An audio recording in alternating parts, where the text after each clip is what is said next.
फेरेंगा आरो खाम्फाया बेहाय गेलेथारनांगौ बिसोरखौ फेजेनथारनांगौ माबा खारगोनसो मानसिलाय नंबाय थाना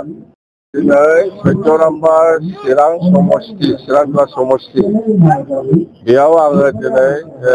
समष्टि हिसाबै जितु पाब्लिक मिटिं फैगौ इलेक्सनखौ लानानै जितु पाब्लिक मिटिं बे पाब्लिक मिटिंआव नुजाफैनो हानानै आं गोसोखौ जोबोद गोजोननाय मोनदों आरो बेवहाय हाजार हाजार गासिबो जाथि जनगोष्ठीनि मानसिया दंफैजोबो फैजोबदों जोंनि बिपिएफ हान्जाखौ मोजां मोननानै आरो बिपिएफ हान्जाया देरहासार जानाया 100% जों सियर दिनै दिनाव जों बुंनो हायो आरो बा अखाथ' हादोंमोन